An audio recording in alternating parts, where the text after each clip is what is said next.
In the new Africa, one more independent country, the state of Uganda. At Entebbe Airport, Prime Minister Milton Obote and His Highness the Kabaka wait to greet the Britannia, which brings the Duke of Kent to represent the Queen at the independence celebration. And with the Duke, of course, his beautiful young Duchess. Lady Coutts, wife of the Governor, greets the Duchess while the Duke shakes hands with the Kabaka.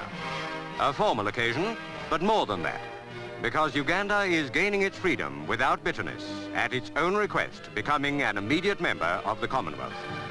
So the traditional gestures have a real meaning of friendship.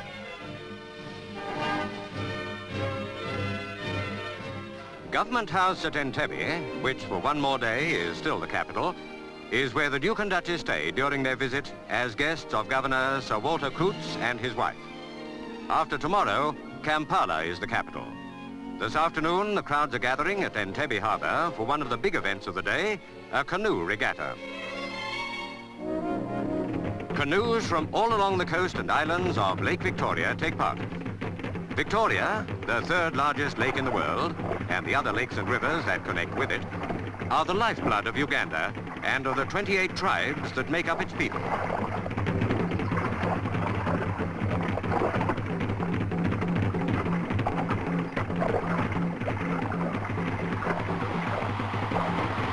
Biggest of the tribal areas is the Kingdom of Buganda, of which the Kabaka is the hereditary ruler.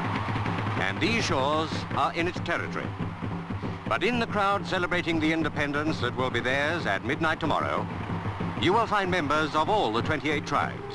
For one of the first aims of the new state has been proclaimed as a commonwealth of interests, overriding old tribal divisions.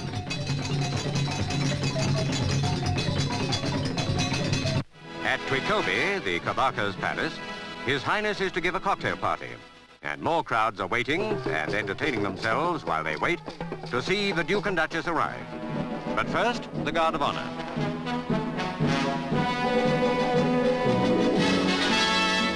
That salute, by the way, is a traditional sign of loyalty to the Kabaka by his followers. The Kabaka himself arrives, a ruler whose dynasty and kingdom were thriving long before the first European explorers came.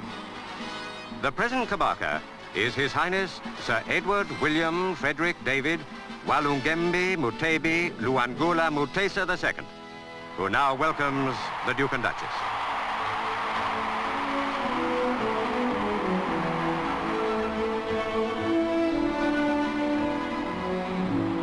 And now the Kabaka presents his ministers to the Duke and Duchess.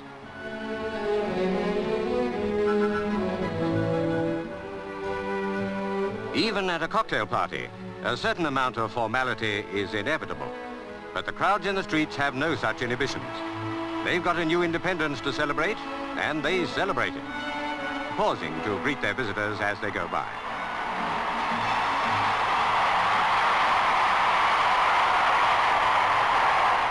The British, too, can contribute their share of noise and colour to a celebration when they want to.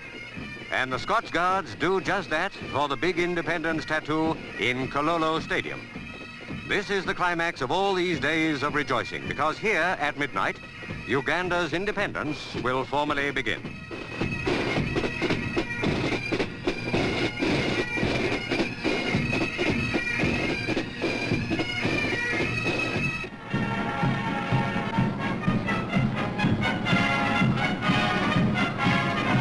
At midnight, Sergeant Major Sidney Small of Birmingham lowers the Union Jack that has flown in Uganda for nearly 70 years.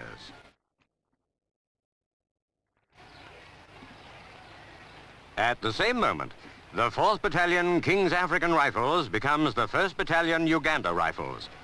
And to replace the Union Jack, the black, gold and red flag of the new young state, Uganda is born again, free and independent.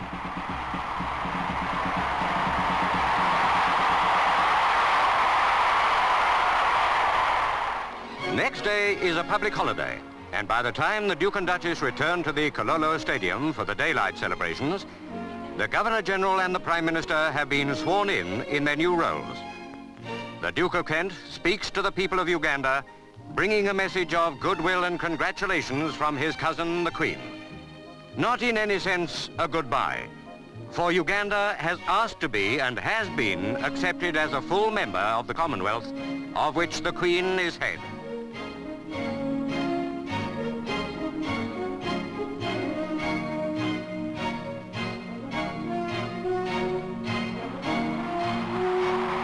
Next morning, the Duke and Duchess arrive at Parliament House for the state opening of Parliament.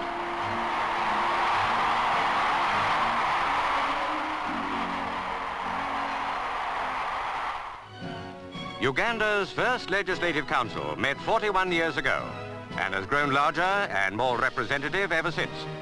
From now on, its power is supreme.